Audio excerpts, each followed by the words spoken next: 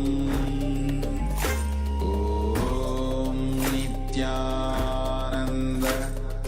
Paramashivoham Om Nithyananda Paramashivoham Om Nithyananda Paramashivoham Om Nithyananda Paramashivoham Om Nithyananda Paramashivoham Om Nithyananda Paramashivoham Om Nithyananda Paramashivoham Om Nithyananda Paramashivoham.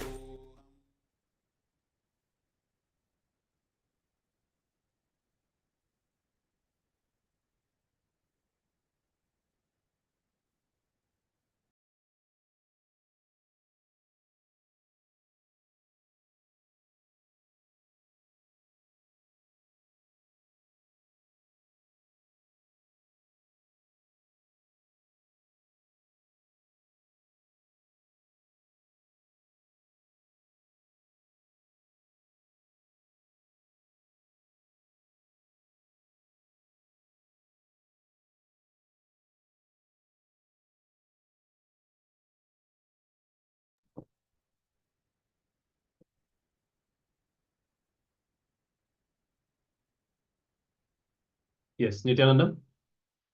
And we come to the conclusion of this power manifestation round. And we hope that you have succeeded in moving the object with the coconut or whatever object you had selected for this power manifestation. And okay, we have participants sharing. I manifested, I made a wish, and the beach has rolled. That's really great. Congratulations. And it's really nice that you're also incorporating what we were talking about, that whenever you roll the object, you are rolling the obstacle that is standing between you and the wish or the desire that you have. So it's nice that you you are trying to play and using this power to manifest your reality, to manifest what you want. And this is really the best way to play with these powers, to do it in a playful way, and also to do it with a higher intention, using it to make what you want happen in reality. So maybe you can also let us know in the future if the wish that you had has also happened, if it manifested in your reality, and we'd be curious to know if that manifestation has happened. And if anybody else wants to share their results, their experience, please let us know. And this power, actually, the power of consciousness over matter, there were instances, for example, even during the world tour, where people who literally came for the first time, who never knew, who did not know Swamiji, they did not even watch a single video, and they came, they got initiated, and they started manifesting this power on the spot, started rolling the objects. This is one of the very fun and very easy power that we can all start manifesting in a very easy way. All right, great. So let's now continue, and we'll be continuing with this science of the Ashtanga Yoga process, which is fundamentally using the science of yoga, using the different components of yoga in order to break all the limitations that we have, all the negative patterns, and purify, detoxify our body and mind so that we can live our best possibilities. And now in this next session, we'll be focusing on cleansing the muscle memory, biomemory, and the bioenergy. So very important and powerful session that will give you deep understanding on the different layers of you and what kind of patterns are associated with each of these and how to break these. Now, as Swamiji has revealed, all of us have these three components: the muscle memory, the bio memory, and the bioenergy. So we'll be explaining one by one about these three. Now, all your day-to-day habits, for example, how you wake up in the morning, whether you have the habit of waking up early and doing yoga, or sleeping and waking up late, whether you take coffee in the morning or whether you wake up and feel tired, or if you feel immediately inspired, or what kind of food you eat, how you eat, whether you take your time to chew properly or not, all these behaviors, all your daily habits are at the level of the muscle memory. Okay, this is the first levels. Your muscles keep the memory of all your actions, be it good or bad, healthy or not, right or wrong. So if you create the right muscle memory, then it will help you to have a very beautiful and the right life, the right way of living. But if you build wrong muscle memories, it will make you manifest bad life. It's as simple as this. So end of the day, your life, the life that you are living right now, is just the expression of the muscle memories that you built.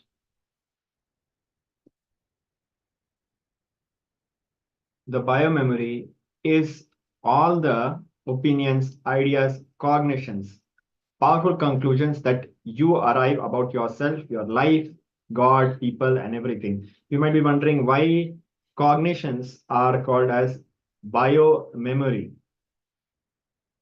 Because the muscle memory is what is recorded in your muscles, but the biomemory is what is recorded in your very being, and that is happens at a cognition level.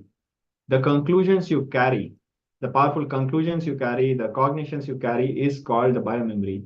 How you believe yourself, what kind of idea you carry about yourself, and how it is impacted by others' belief about you. This is biomemory. When you work on your cognitions, when you work on your biomemory, your entire being transforms. When you work on your muscle memory, what you get is, for example, you can get a better health, you can heal yourself from the physical problems. But when you work on your cognitions, you work on your biomemory, you get a breakthrough at a being level, at the level of who you are, how you relate with the world, how you manifest your reality at a very existential level.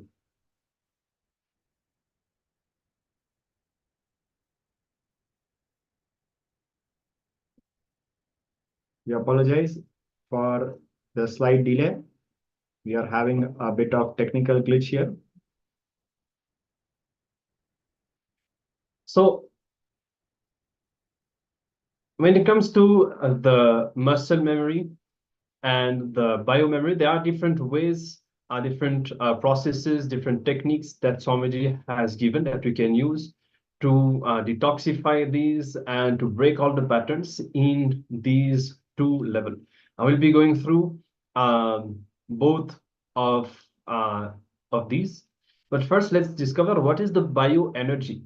So the consciousness which is manifesting in your body, how it experiences itself, that experience is called bioenergy. And someone says that how, due to the continuous impact of the biomemory and the muscle memory, your experience about you, how your consciousness experiences itself, how you feel about you, your very core, due to the total impact of your muscle memory and biomemory, that is called bioenergy. So we may need a bit of time to contemplate on that. Fundamentally, this is the very core of us. And it's like literally how we experience the entire reality itself. We can't perceive anything that is, we can't cognize anything that is beyond that, this bio energy, consciousness. Now, Swamiji said that actually it is the bioenergy that takes multiple births. From this body, when you move to the next body, your bioenergy is what is carried from one body to the other. So that is like the core software, the core coding of your life. Okay, so that's enough of intellectual understanding about it. Now let's see. At these three levels, we have parasites, means the patterns, the life negative patterns, cognitions that are restricting us. So we explained a bit about muscle memory. For example, if you have even depression, actually, somebody says depression is nothing more than muscle memory. When our muscle memory, when we just literally don't even feel like doing anything, when our muscles are almost completely tired and bored, that experience, that depression is at the level of muscle memory. And this intellectual understanding about which of us is the muscle memory, the bioenergy will really help you in diagnosing your various patterns and all the problems which you are facing. With the correct diagnosis, the solution also comes in a very beautiful, easy to understand and easy to implement way. So with this understanding, yes. And when it comes to the biomemory, all the completion that we have done, all those are like the mirror completion, completing with ourselves, with others, whenever we detox ourselves from all these powerless cognitions, these experiences from the past, all that emotional healing, all of that heals the biomemory. So when that happens, we can see a lot of healing happening, our very cognition, the belief that we have about us, about the world, about others, about life, all that changes. And Swamiji says that any pattern that we have in the biomemory, when it is healed, it is pulled through the muscle memory. So that is why, for example, if you complete with painful incidents from the past, all that, let's say, for example, sadness that you experienced, it will go through your muscle memory. So you will re-experience it in your muscles, and it takes 4 days to leave your muscles. If any pattern at the level of the muscle memory can be removed, or any new positive or negative pattern, any new pattern can be inserted within 4 days. This is the amount of time that it takes to reprogram the muscle memory. Now, the biomemory, reprogramming the biomemory takes 21 days. And that is actually the reason why Somri has designed this program and even past programs to be of 21 days, because that is the amount of time that it takes for anything, any change, any reprogramming to become permanent in our biomemory. Now, we understand about the patterns at the level of the muscle memory and the patterns at the level of the biomemory. Now, there are certain patterns that are even deeper, that are at the level of the bioenergy. Now, these patterns is like when Swamiji explained it, he was saying like these are the kind of patterns that you cannot even face. Like how much ever you know that you should do a certain things and that there is absolutely no obstacle, and even if everything is there, even if everything is aligned, even if you have the understanding, the opportunity and the support, everything, how much ever you know that you should do it, you will just not do it. Even if everything is there and all the obstacles are removed and you have the safe environment, whatever, you will just not do it. You will just not take that decision. When you have that kind of a pattern, that completely going to the opposite of life and just not doing it, that is at the level of the bioenergy. And Swamiji has said that the way to detox the patterns at the level of the bioenergy that have become very so deep, almost to the level of our consciousness itself, this is the way to break this pattern is the direct grace, the direct involvement of the master himself. It's like he literally has to hold you and tie your eyes, put a blindfold on your eyes, hold you by the arms, make you walk and show you the other side. and then only the pattern will be broken. And Swamiji, by his grace, has been provided with the kind of enlightenment ecosystems through which he is able to guide all of us to overcome these very deep patterns at the level of the bioenergy. All right. So I hope you have clarity on these three levels, the three different types of patterns. And let's now watch a short clip where Swamiji will be revealing more details, more truths, powerful cognitions on these three levels of patterns. So let's come to the space of listening and let's hear directly from Swamiji. Listen. Listen carefully. All your day-to-day life action, like how you wake up, how you eat, how you get headache, how you respond to headache, how you sleep, how you breathe, how you clean yourself, how you respond when you get angry, all your action-based patterns gets recorded in your muscles.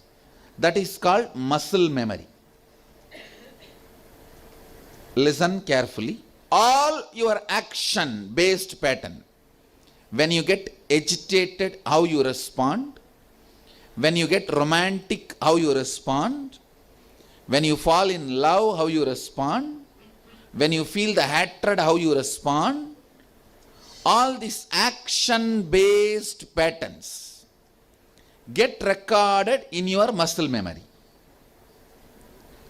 All your cognitions, what you feel as you, what you feel about world, what you feel about God, what you feel about human beings, what you feel about water, what you feel about fire. Sometimes the moment I utter the word water, many people feel, wow, it really helps me to quench the thirst. Some people immediately imagine a vast ocean, it will always drown and kill. The moment I utter the word fire, you can imagine the fire of the cooking, or fire which keeps the house warm, or the fire which burns the home or burns the forest. The same fire, each one have different cognition. All your cognitions get stored in biomemory. Listen.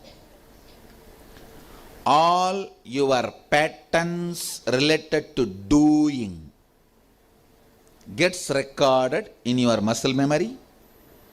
All your patterns related to being, cognitions, gets recorded in biomemory. Once your biomemory decides, records, your husband is your enemy. That's it. Whatever he does, he will be in hell, you will be in hell. Not just husband, anybody. Because the cognition, biomemory, gives you the glass through which you perceive everything. All the patterns related to being gets recorded in your biomemory. All the patterns related to doing gets recorded in your muscle memory. Listen carefully. Now, first, in your muscle memory, what all you want to complete, what all you want to manifest, pen down. I'll give you example. For example, you have this chronic fatigue, means tiredness, you want to complete. Pen down. That pattern I want to complete. Pattern I want to manifest. Sleepless life, foodless life. I tell you, people have manifested it. You don't worry whether it is possible or not. That is my worry. You pen down. You pen down everything, every completion you want to have which is action based, or every power you want to manifest action based. All of you are understanding? Yes. Every pattern you want to complete which is action based, every power you want to complete which is power you want to manifest which is action based.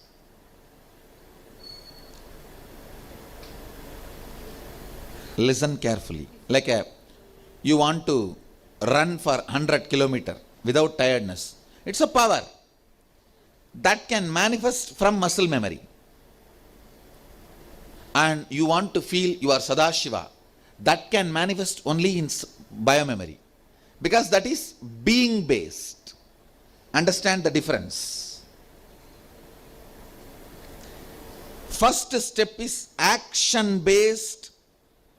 Completions you want to have, powers and possibilities you want to manifest. Pen down that. All of you are getting it? Second, all the completion you want to do being based. Some of the ideas you have about people, yourself, God, universe, world, which you want to complete, pen down. And powers you want to manifest being based. I want to always remain in being the space of Sadashiva, or I want to manifest the oneness of Sadashiva, or I want to manifest the various possibilities and powers of Sadashiva, or whatever. You are free to pen down. Do not question whether it is possible or not. It may be impossible for you, not for me. You are writing it for me, not for you. Understand? You are not writing it for you to manifest. You are writing it for me to manifest. All of you are clear? What you are going to write? This has to sit on the kanta. See, this hole. You put your hand. You are able to feel that hole? That is called Sri Kanta. The Rudraksha has to sit on that. That is why it is called Sri Kanta Rudraksha. Understand?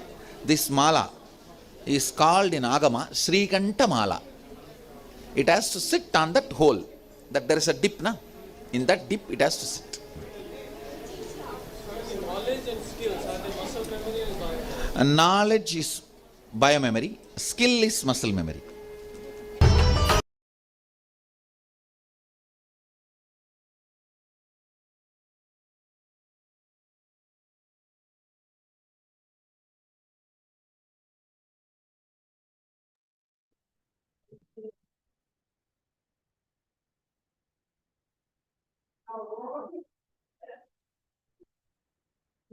Yes.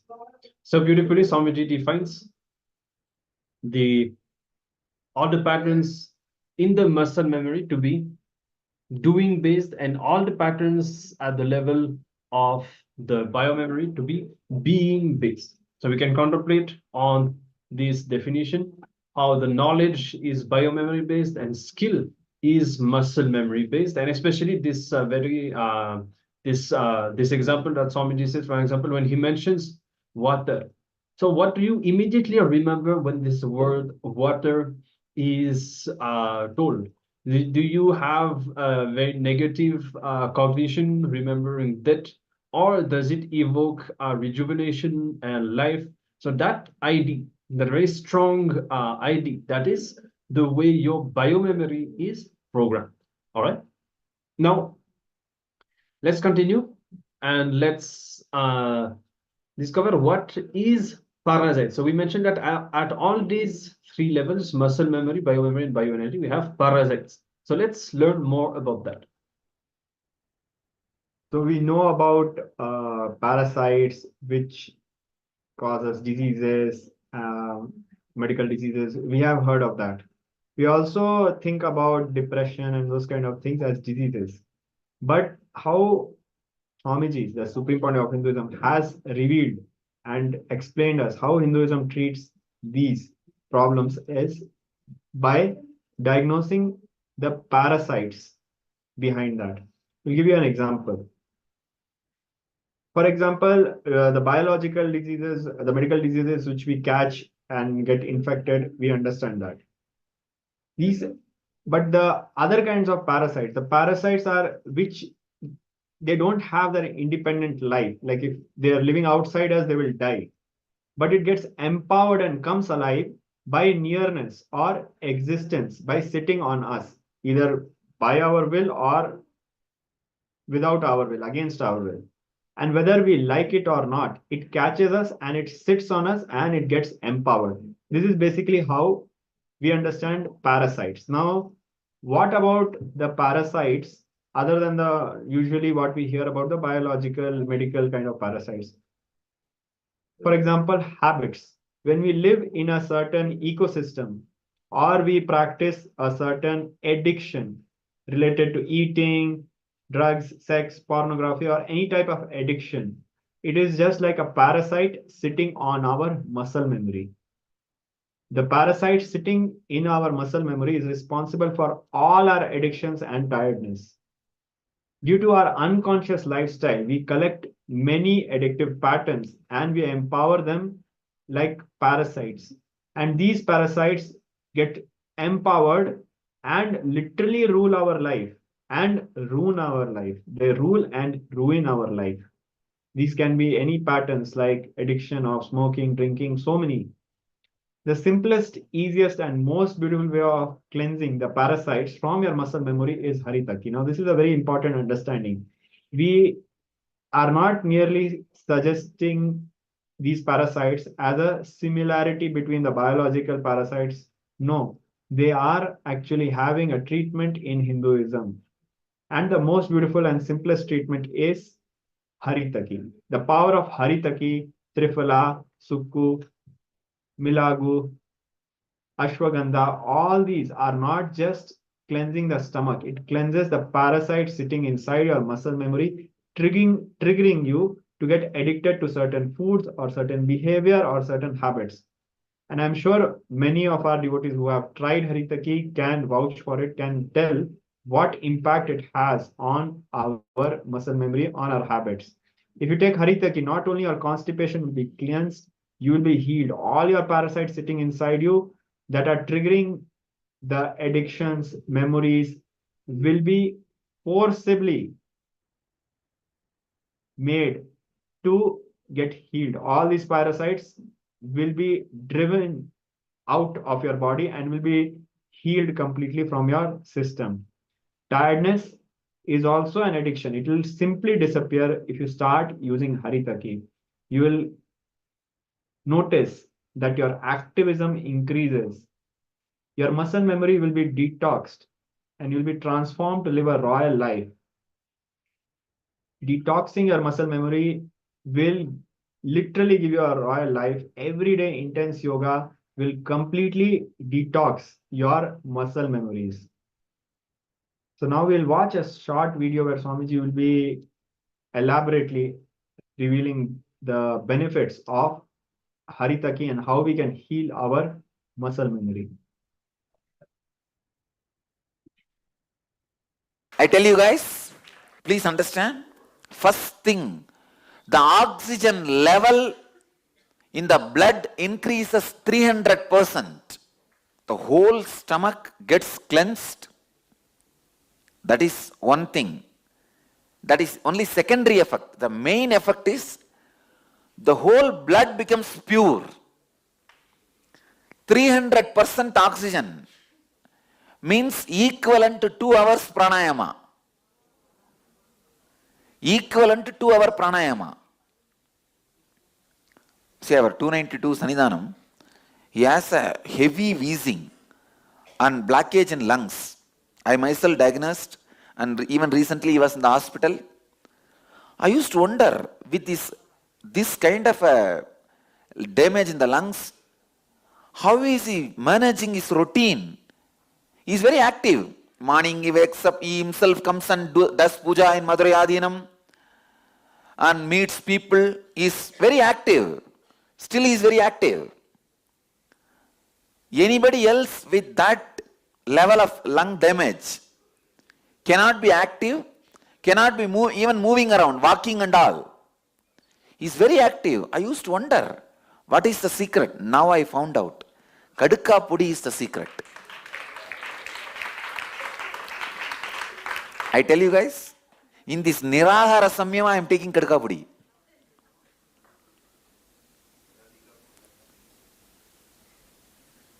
I tell you, my eyes are already sharp. It has become more sharp. So it's a problem for all Shamites. Second, I really tell you guys, I don't sleep at all. See, earlier, my body will ask for rest. In the night time, at least 4-5 hours I will rest. Now nothing. So I sincerely recommend Kadukka Pudi. Even if you drop everything else, don't miss Kadukka Pudi. I tell you guys, I am not able to emphasize the importance. For all the Ashramites, I add this as a Guru walk. Your whole ulcer gets healed. You see, the stomach has a subtle, small ulcers. The whole ulcer gets healed. Mouth ulcer, stomach ulcer gets healed. And the blood, oxygen level in the blood drastically increases.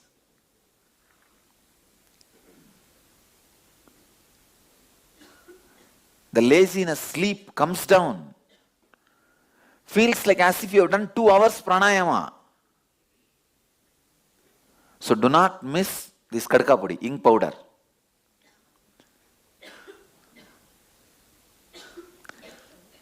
Don't take as a legium and all. Just take as Kadukka Pudi. 1 teaspoon. Somehow swallow and drink the water. I tell you, it's a Sarvaroga Nivarani. Just like a morning neem juice, night Kadukka Pudi. Night Kadukka Pudi. Your blood pressure, diabetes, everything becomes normal. So I make this as a law. Anybody stays inside the Dhyanapeetham campus, visitor, devotee, disciple, even the dogs which sleeps in the Dhyanapeetham. If it sleeps overnight in any of our campus, it should be given Kadukka Pudi. All Gurukul kids also should have Kadukka Pudi, 1/4 teaspoon. The official tree of Dhyanapeetham is banyan tree. Official god is Nithyanandeshwara. Official guru is Nithyananda. The official headquarters is Bidadi. Just like that, I make Kadukka Pudi as official medicine of Dhyanapeetham. Official juice is neem juice. An official meditation process is unclutching. Understand? I make Kadukka Pudi because I myself tried on my own body. If you have the mouth smell, the problem, I tell you, take Kadukka Pudi for 3 days. It will be healed. Mouth smells only because of the stomach ulcers and the heat. You may be from any background. Kadukka Pudi is the healer of all diseases.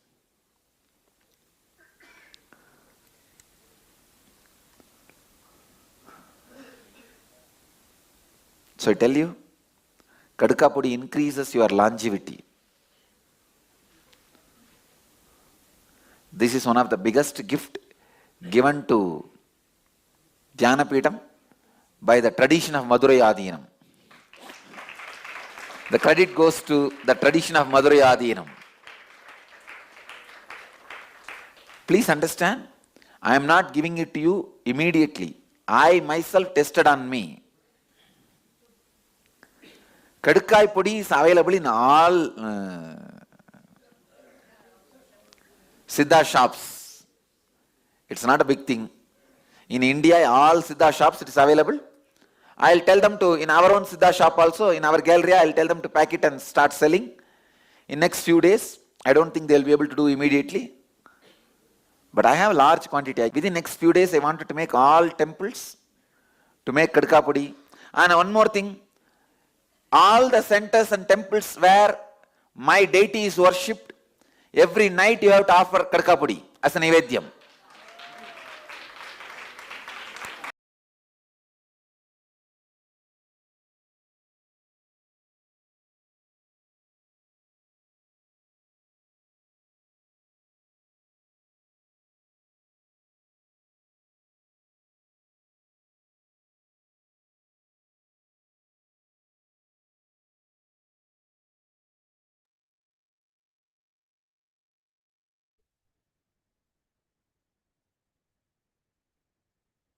Yes. So we've seen messages also from the participant asking, somebody is talking about Kaduk Kapudi, which is the Haritaki powder. This is the Tamil name for the Haritaki powder. And so Swamiji was elaborately explaining all the benefits of the Haritaki powder that was given to us from the tradition of Madurai, from which Swamiji is the present head, the Guru Maha Sannidhana. And we recommend definitely all of you to procure Haritaki. Is now quite easily available online. You can purchase it, and it's recommended to take as a powder. As Swamiji was saying, take a spoon and take the powder in your mouth, drink water, and this is the best way to take it.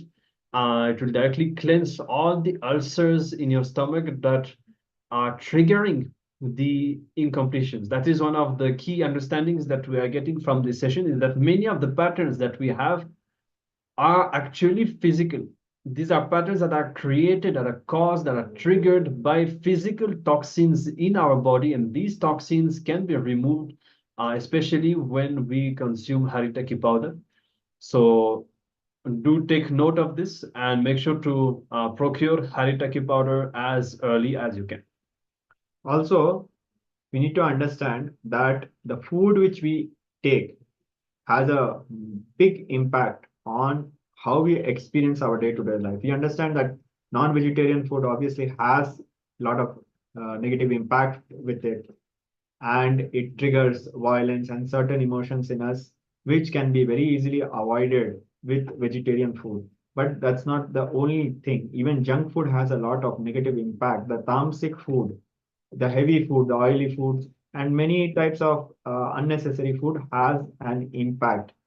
In fact, we know from contemporary research that our whole biology things, even earlier people used to think that the experience, the psychological experience we have inside us is limited to the feeling which we have in our brain or in the mind as such. But the mind's existence or experience is also in our gut. So for example, if you have your bowels, your gut is not clean, it will change your whole day. It will drastically change your whole day. Whereas if you have Haritaki in the night and next day your bowels are clean, not only your activism will change drastically, your core cognitions, your decisions during the day, how you think, how you decide, the very personality will change. And this is something which has been found scientifically, that the whole biology thinks, the whole gut is also a part of our thinking. So now we'll be moving on to the next aspect, which is about cleansing the biomemory. When the parasites sit in your biomemory level, they become a part of your very cognition about you, the very cognition, and this is very dangerous. Frustration, anger, violence, boredom, all these are parasites sitting in your biomemory. So we need to understand the subtle difference. Like for example, the tiredness is more on the side of your muscle memory, but when it comes to boredom, it is in your biomemory. We might in the normal usage of the English language might find what is the difference between them. This difference, very subtle and simple, makes a difference in our capacity to identify and diagnose our problem and heal it. We should realize, and we need to realize, that all our problems, mental or physical, is not because you are bad, that we are having some problem, but because our parasites are bad. The only one thing can detox us from all the parasites sitting in our bioenergy is living around the master. We need to see him constantly, how he behaves, how he lives, how his muscle memory is working, how his biomemory is working, how his bioenergy is working. Detoxing the bioenergy, this is the final component that we will be looking at. Before we enter into this aspect of detoxing the bioenergy, we need to understand, like if you take a few examples, even the words, the sentences which we speak, when we are continuously watching Swamiji, the Supreme Pontiff of Hinduism, attending all the discourses, all the initiations, the way we even utter our day-to-day sentences, it changes. The way we cognize, the way we understand, our habits change. It is not that some teaching alone we are picking up, but the fundamental bioenergy starts, memory starts mirroring. And the same thing happens when we land up in the wrong circles, which we call as dusanga. But many of us would have experienced in our youth or in our childhood or some stage of our life. If we had some kind of bad company, bad influence, intellectually we might believe that no, we are not like that and this and that, and we might try to draw boundaries between us and them. But knowingly, unknowingly, we will end up catching several of their patterns, several of their bio memories. Now, this is important. This is how the parasites spread. Because intellectually, you might be thinking, no, I am very strong. I know this is right, that is wrong. I'm not going to get influenced. But practically, it does not happen, because these are not just some thoughts. These are parasites. Whether knowingly or unknowingly, we get affected by this. So now we'll be moving on to the final aspects. And yes, actually, as we said, for detoxing the biomemory, Swamiji has revealed the way, that is completion. So muscle memory is about detox, and the most powerful medicine for that is Haritaki. Biomemory, the second level, is through completion. We have already learned the process of completion. Now we just mentioned the bioenergy and the way to detox that. I spoke a bit about it before. That is directly with the grace, the physical presence of the master. But Swamiji has given us a powerful process for all of us who do not have the ability to be in the physical presence of the master. That is to live with the Atmamurti, or with a deity, or even with the Atmalinga. So what happens, Swamiji was sharing, actually, the moment you get up, take your Atmalinga and wake the Atmalinga up. When you go take bath, give bath also to the Atmalinga. Before having food, offer the food to the Atmalinga. So when you live your entire life, your whole day, every single action with the deity, especially when you're using sacred objects like the Atmalinga, which is a living deity that carries Swamiji's own consciousness energy, the connection between you and Swamiji and the divine becomes very intimate, very deep, and you start building deep trust in Swamiji, that Swamiji is there. He is physically present with you all throughout. He is there with you even right now in whatever you are going through. And so when you start this process, and this connection becomes very deep and very, very strong, you will also, when you face these patterns of the bioenergy that you always run away from,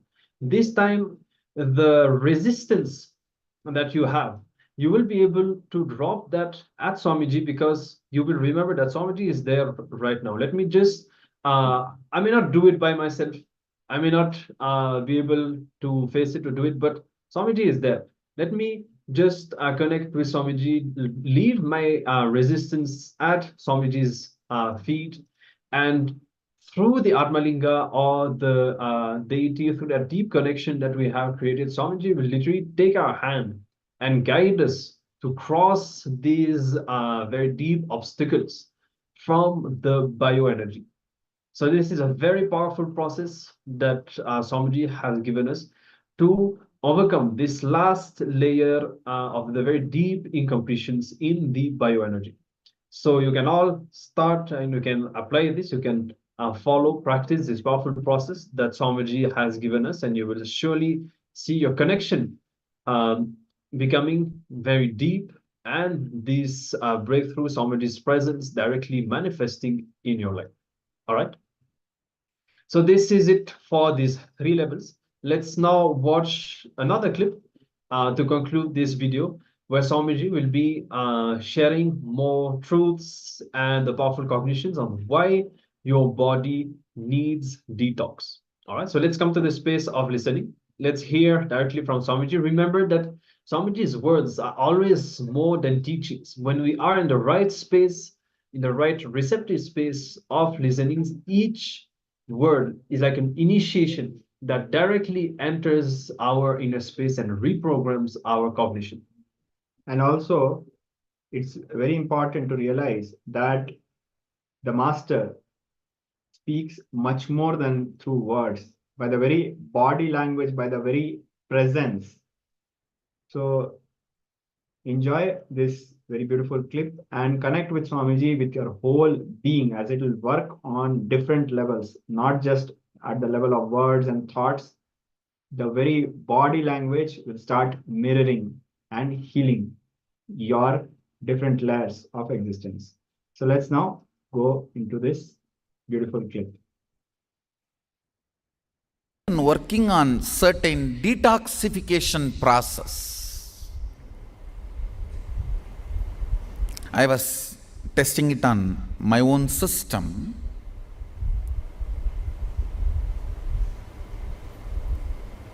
First, I want to tell you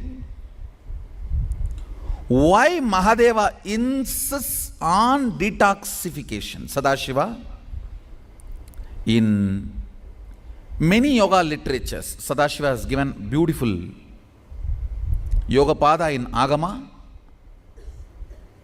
and some of the yoga-based literatures. See, complete works of Mahadeva only I consider as Agama. The word Agama sometimes is looked with a very narrow-mindedness. Only what is talking about the temples and rituals. No. Complete works of Mahadeva available to planet Earth in this age, I call that as Agama. Beautifully, he talks elaborately about this detoxification of the system.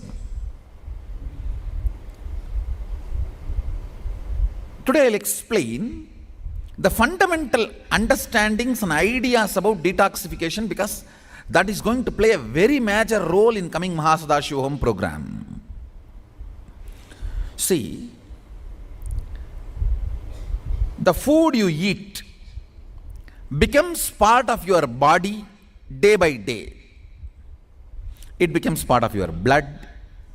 The blood becomes your blood, part of your bone, part of your bone marrow, part of your internal organ. Very subtle, but surely part becomes even part of your intra-organ. In this whole process, not only the food you took becomes part, the thought currents you cherish also becomes part. Understand? The food you took is processed along with the thought currents you cherish. And that becomes part of your internal organ or intra-organ. You may think, oh God, whole day, what a dash mood I am in, I only know all that is becoming part of my internal organ. Ayo. He gives a good news for you. Mahadeva has a good news for you. Morning, before you clean your system, when you wake up, if you make a conscious will, let my body be purified, detoxified, brought to tune with my conscious will of manifesting Mahasadashivatva. Anything else which I cherished automatically as a pattern, mechanically, let them be out of my system. That single conscious will works on your intestine and detoxifies you intensely. Understand? Consider this practice from today.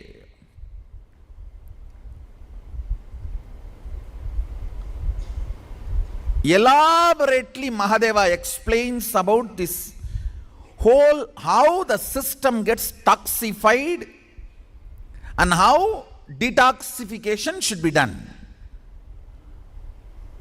System gets toxified by the chemicals which are poisonous, which makes you withdraw from life. See, the pesticides and all that chemicals, even when they spray on the plants, they cover their mouth. Then when they eat, are you going to cover the mouth? No, when they spray, they cover the mouth. I wanted to ask them, even while you spray, you cover your mouth and nose. Then when you eat, are you going to put it through some other hole?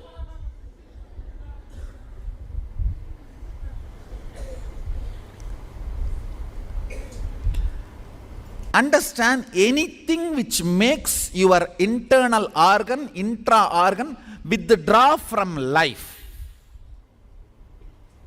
Understand? Pesticides and chemical fertilizers are the conspiracy against underdeveloped countries, third world. Please understand. Already the third world country, huge chunk, already is toxified, suffering with the side effects of the toxification, including cancer, impotency, and low immunity, many other disorders. I am not even talking about the mental impact, side effects, all the things you go through psychologically. I am talking only about the physical. Mahadeva talks about jati dosha, nimitta dosha, ashraya dosha. In Vaishnava Sampradaya, they are very strict about these three doshas in their food. Unfortunately, the mainstream Hindus have stopped following. Understand, jati dosha means by nature any food makes you withdraw from life. If you take the food items filled with pesticides and chemical fertilizers, you think you are going to be very alive and active and jil-jil? No. You are going to be suffering. all the withdrawal symptoms of life. Understand. Now I wanted to reveal one important secret.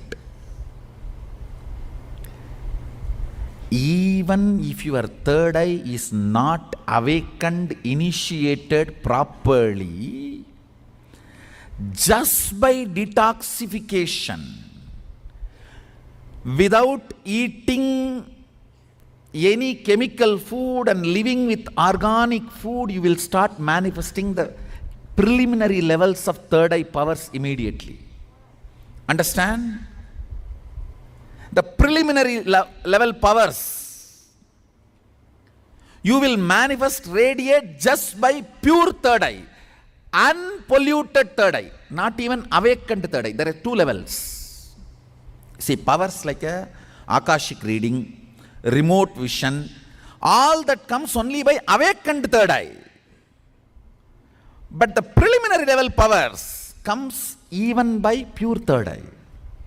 Then understand the importance of detoxified body. That is why many people, some of you may be having doubt, I am not integrated, how I am having powers now? Because you are eating in the Kailasa.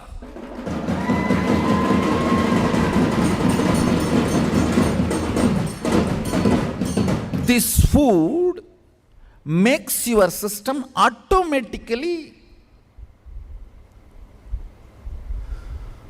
unadulterated third eye, not awakened. You see, awakening, you need initiation.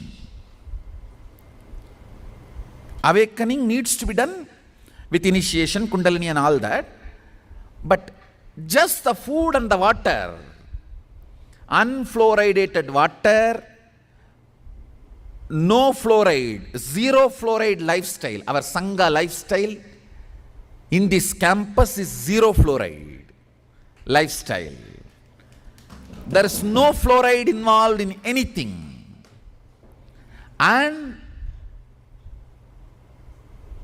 literally no toxification. Whole day you live a complete detoxified lifestyle. Listen carefully. Whether the food you eat, water you drink, the air you breathe, no toxification. When a river is not polluted continuously, automatically it purifies itself. Same way, if you are just eating in the Adinam, your system gets detoxified. Because when there is more toxification is not added, your very regular living goes on, detoxifies you. It is like Ganga.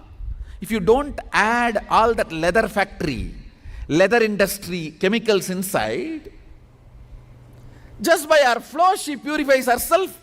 Maybe in 1 week, maybe it takes, I am telling you roughly, it takes water drop from Tapovan, Gomukh to Ganga Sagar, maybe a week, or I don't know, a few more days extra. Whatever number of days, within that days she will purify herself. If you don't add more toxins, the more chemicals, more impurities in her.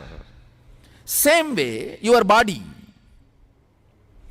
21 days if you don't add toxins, chemicals. Actually, in the regular society, you don't eat food. You eat food-like products. You don't eat food. Food-like products.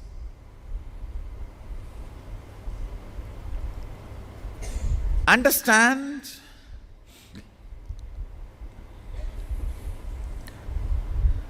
Toxification in your system, listen carefully, whatever you eat and the thought currents you cherish gets processed and becomes part of your system.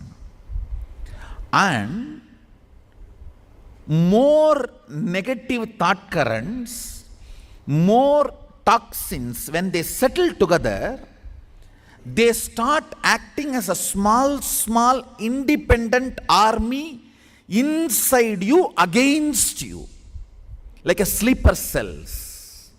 Listen carefully. Negative thought currents and toxins, they make friends. When they settle down together, they become like a small sleeper cell army. Like a inside your country army, the opposite country persons are becoming part of it, sleeper cells, and during the problems, they act against you instead of in your favor. Listen, that is exactly happens. If you collapse, they all work and finish you off instead of raising you up. Those parts are only called parasites. Listen, the yogic definition of parasites, I am not giving so-called modern medicine definition. I am translating the yogic definition of parasites. In yogic tradition, even one cell does not listen to your will is considered as parasite, anti-being. If you have problems like I want to be integrated, I am not able to. I want to wake up, I am not able to. I want to be always active, but I am not able to. Be very clear, your system has toxins and toxic parasites. Understand?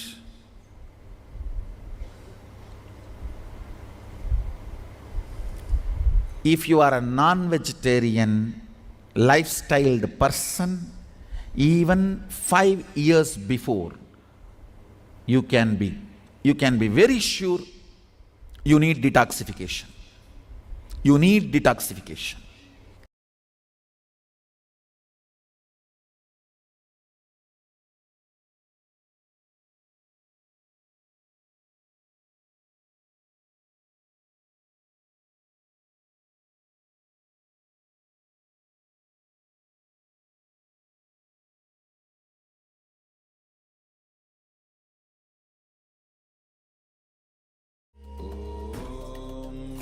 Nithyananda Paramashivoham Om Nithyananda Paramashivoham Om Nithyananda Paramashivoham Om Nithyananda Paramashivoham Om Nithyananda Paramashivoham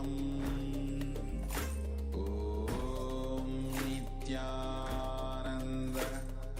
Paramashivoham Om Nithyananda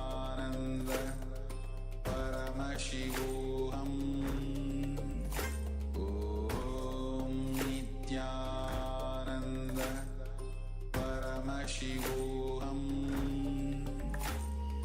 Om Nithyananda Paramashivoham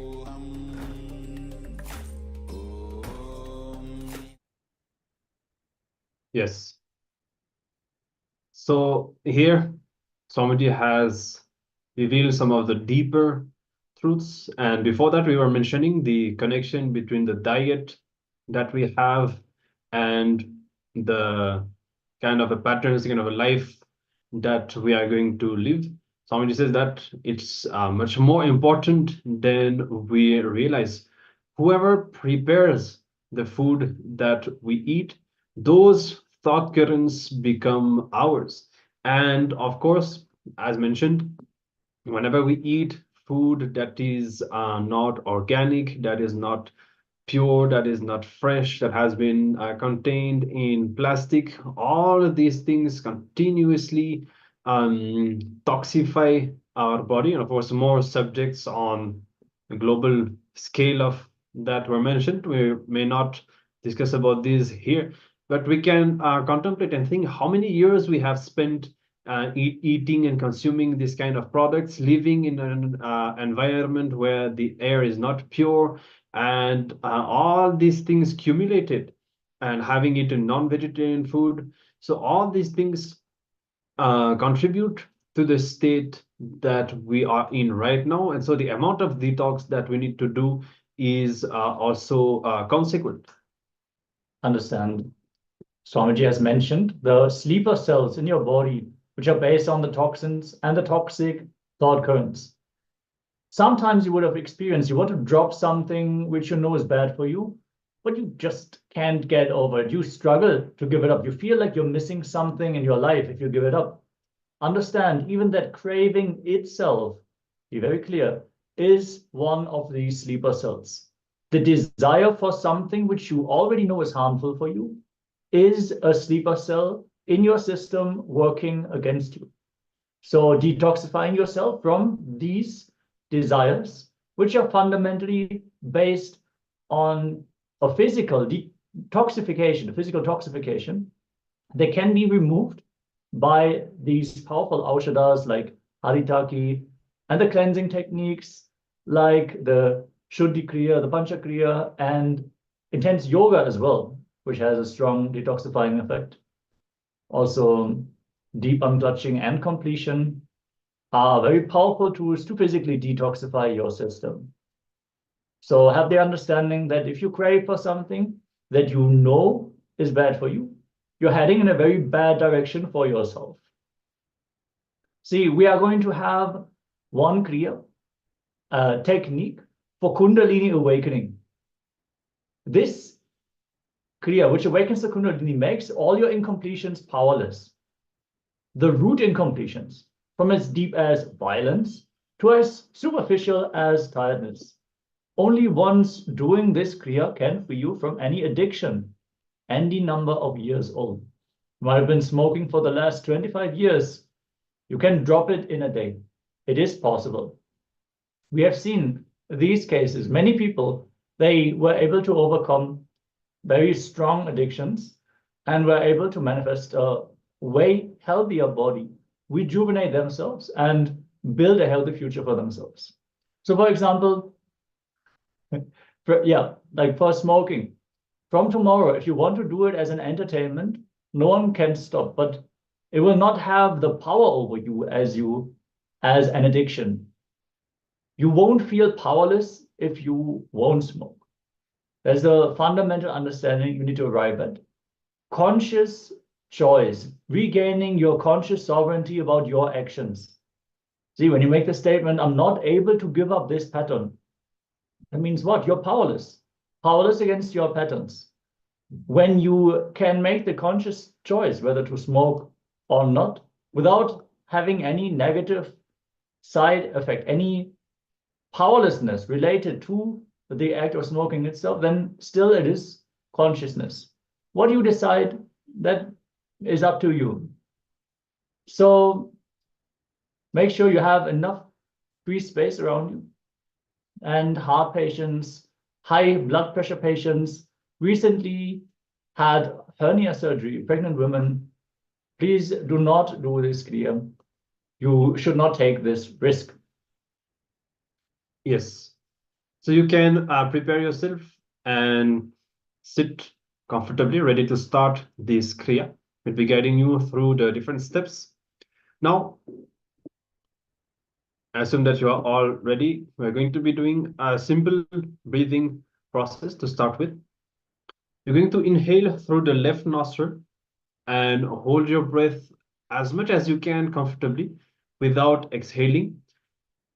Then you are going to inhale again through the right nostril and hold your breath as much as you can comfortably. Then again, without exhaling, inhale through both the nostrils simultaneously and again hold your breath some more time until you can't hold anymore, and then slowly exhale through the left nostril. So this is the Trinetra Kumbhaka process. And repeat, you'll be starting